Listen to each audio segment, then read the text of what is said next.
Bonjour les amis. Bonjour. Alors on est très heureux de vous retrouver ce soir pour ce petit temps d'aumônerie. Alors on fait ça encore sur YouTube, on va se prendre pour des stars si on continue comme ça. Alors le thème de ce soir c'est devenir ami de Dieu. C'est Sœur Marie qui va vous entretenir de ça. C'est un super programme, c'est une belle aventure à vivre. Et pour nous les chrétiens, il faut qu'on prenne ce chemin comme un terrain d'aventure. Moi j'aime bien cette notion de terrain d'aventure. Mais avant de prendre le terrain d'aventure, on va chanter un peu ensemble parce que ça fait partie de l'aumônerie de chanter ensemble. Alors vous ne connaissez pas ce chant, c'est Si tu vas au ciel. Alors, on va changer parce que autrement on va toujours chanter la même chose. Et comme ça, quand on se retrouvera en réel à l'aumônerie, on pourra chanter ensemble. Alors je chante d'abord, Sœur Marie chantera ce que vous devez chanter, et puis après on reprendra. Je veux vous entendre chanter de là où je suis, d'accord? Si tu vas au ciel, en patinant, creuse un petit trou, et tire-moi par là. Si tu vas au ciel, en patinant, creuse un petit trou, et tire-moi par là. Aïe, aïe, aïe, bon, je vous entends pas là du tout là. Non, tu les entends pas? Non. Alors, on reprend une fois, d'accord? Maintenant qu'on connaît, vous avez bien compris qu'il fallait tout reprendre après d'affilée. Ok? On y va. Si tu vas au ciel, en patinant, creuse un petit trou, et tire-moi par là. Si tu vas au ciel, en patinant, creuse un petit trou, et tire-moi par là. Aïe, aïe, on va pas au ciel, en patinant, car on ne patine pas dans le firmament. On ne va pas au ciel en patinant, car on ne patine pas dans le firmament. Aïe, aïe, on ne va pas au ciel en limousine, car dans le ciel, nos gasolines. On va pas au ciel en limousine, car dans le ciel, nos gasolines. Aïe, on va pas au ciel en autobus, car dans le ciel, y a pas de terminus. On va pas au ciel en autobus, car dans le ciel, y a pas de terminus. Aïe, aïe, ah la la la la, la la la la, la la la la, ah la la la, la la la la, hey, la la la, hey, la, aïe, encore une fois, la la la la la, la la la la, la la la la, ah la la la, ah la la la la la la la la, ah la la la la la la la, aïe, aïe, bravo.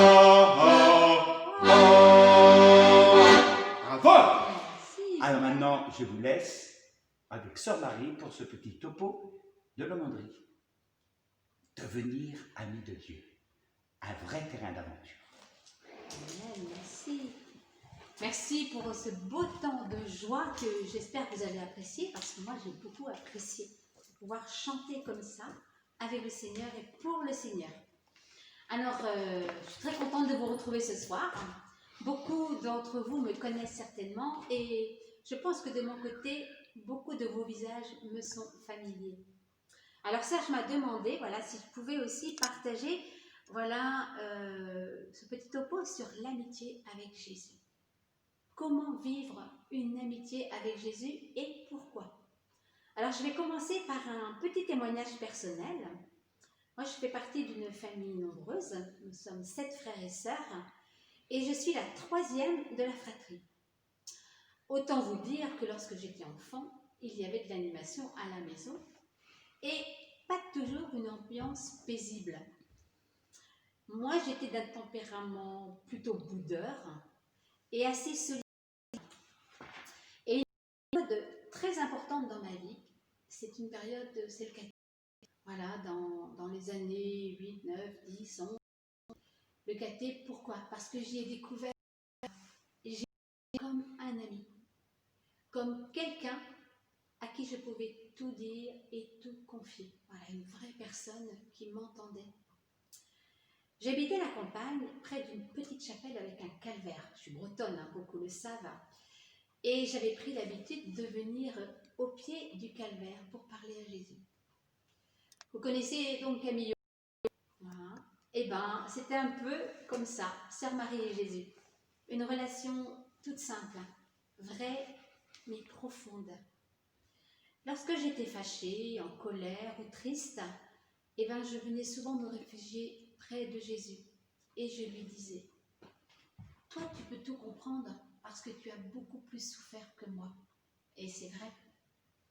Je lui partageais ma peine et je repartais avec un cœur pacifié. Eh oui, véridique. Pourquoi? Parce que notre Seigneur est vivant. Il nous entend et il a tout pouvoir pour venir visiter notre cœur, le consoler, le pacifier. Il est le seul à pouvoir avoir accès à mon jardin secret, car il me connaît mieux que quiconque. Il vous connaît mieux que quiconque, Jésus. Et pourquoi est-ce donc si important de nous laisser rejoindre et d'accueillir, voilà, l'amitié de Jésus? Eh bien d'abord, c'est le désir de Jésus. Jésus veut devenir notre ami. Jésus veut devenir ton ami. Mais le veux-tu? Veux-tu que Jésus marche avec toi? Veux-tu que Jésus t'apprenne à prendre le chemin du bonheur, du vrai bonheur? Veux-tu que Jésus t'aide dans tes questions, dans tes difficultés, dans ta peine? Et veux-tu laisser Jésus se réjouir avec toi de tes réussites, de tout ce qui fait ta joie, de ce beau moment que nous avons vécu avec Serge tout à l'heure? Voilà. C'est la joie de Jésus de nous voir heureux. Pour lui, il n'y a pas de souci, il n'attend que ça, parce que c'est sa joie d'être et de devenir ton ami. Les amitiés humaines, c'est super important. Avoir des amis, c'est hyper important. Partager nos loisirs, nos joies, nos activités. Un ami est toujours là quand j'en ai besoin. Et je pense que déjà, à votre âge, vous avez des bons amis. Voilà, que vous aimez rencontrer, avec qui vous aimez discuter. Et parfois dans la vie, la distance peut faire que les amitiés humaines, elles peuvent s'éloigner, elles peuvent s'éteindre un petit peu. L'amitié de Jésus, elle est solide, comme le roc. On peut toujours compter sur son amitié. Par amitié, on est capable de faire des grandes choses, parfois de tout donner, de se sacrifier, même de prendre du temps. Voilà, de prendre du temps pour écouter son ami. Et bien Jésus a fait tout cela pour chacun de nous. Un ami, c'est quelqu'un à qui on peut tout dire, tout partager, dans la confiance, dans la paix. Jésus nous le rappelle dans sa parole, dans les évangiles. Je suis avec vous tous les jours de votre vie. Voilà. Dans l'évangile selon saint Matthieu, voilà, Jésus nous le dit à chacun. Je suis avec toi tous les jours de ta vie. Je serai avec toi du début jusqu'à la fin de ta vie. Un ami nous accueille tel que nous sommes, sans nous juger, sans nous critiquer, toujours là quand on a besoin de lui. Et bien Jésus nous le rappelle lui aussi. Lorsque je suis dans la peine, lorsque je suis triste, lorsque j'ai fait quelque chose que je n'aurais pas voulu faire, le regard de Jésus qui se pose sur moi, c'est toujours un regard de douceur, de pardon, de miséricorde. Un regard qui me relève et qui me dit, va, moi non plus, je ne te condamne pas. Va, ne pêche plus, sois dans la joie. Un ami aura toujours la bonne parole pour venir nous consoler, nous encourager. Jésus nous le dit, ne crains pas, je serai toujours avec toi. Je viens à ton secours. Vous savez, Jésus, ça veut dire Dieu qui sauve. Dieu qui me sauve sans cesse, et dire le nom de Jésus dans son cœur, quelquefois tout simplement comme ça dans la journée, ben, vous avez une peine, une joie, et là vous dites Jésus, voilà, viens près de moi, viens mon Seigneur, aide-moi. Voilà, Jésus est toujours là. Si être l'ami de Jésus, c'était tout simplement très envie de le rencontrer. Vous connaissez l'évangile de Zachée, et c'est l'évangile du jour, c'est un clin d'œil du Seigneur.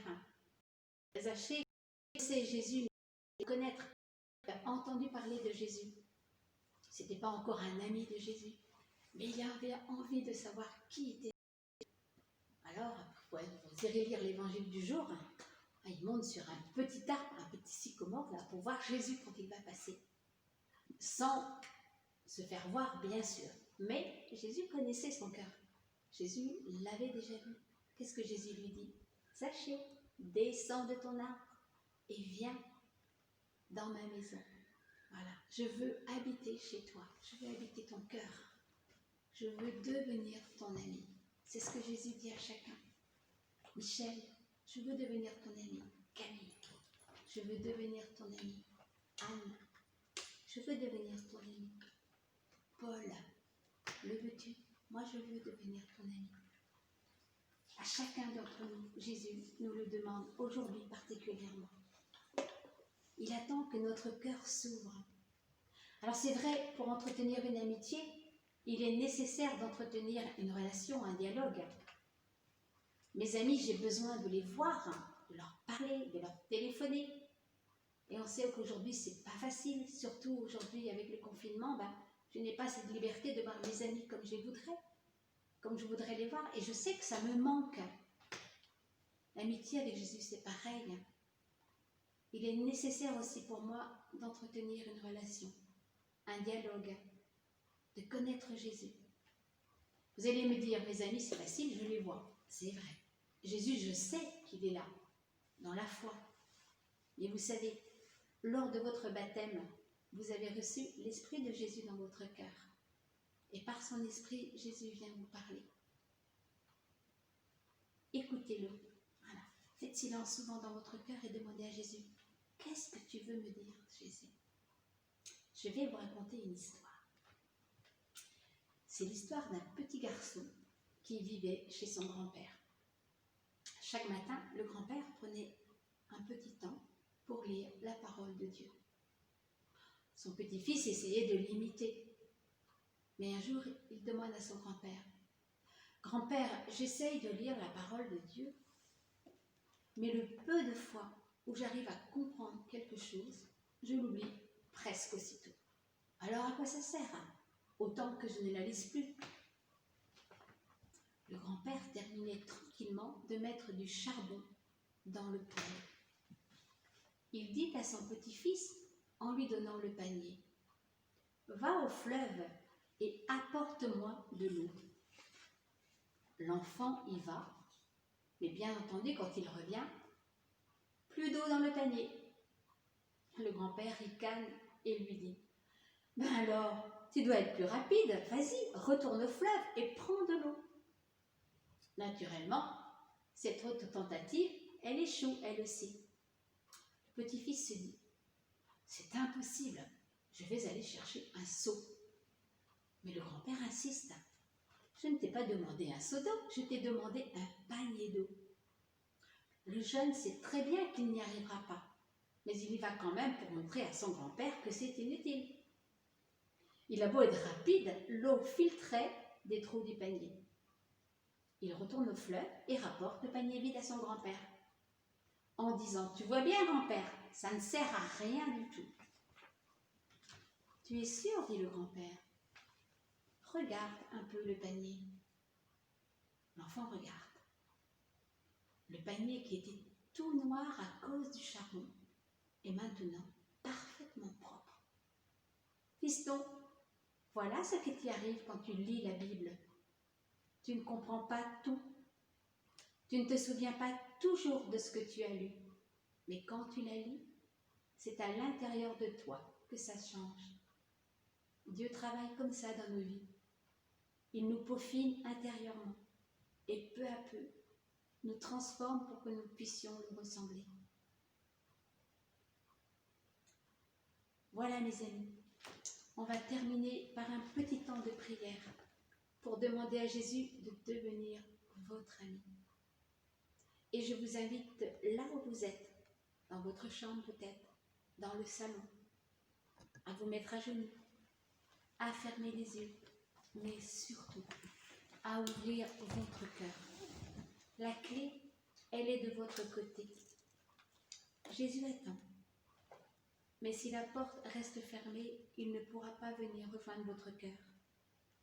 Dites tout simplement, Jésus, tel que je suis aujourd'hui, maintenant, j'aimerais que tu deviennes mon ami. Celui qui m'aidera à trouver mon chemin de bonheur. Celui qui sera toujours là lorsque je l'appellerai. Celui qui continuera de m'aimer jusqu'à mon dernier souffle. Viens Jésus, viens dans mon cœur.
Voilà mes amis, que le Seigneur vous bénisse et qu'il vous donne d'être et de rester toujours son ami.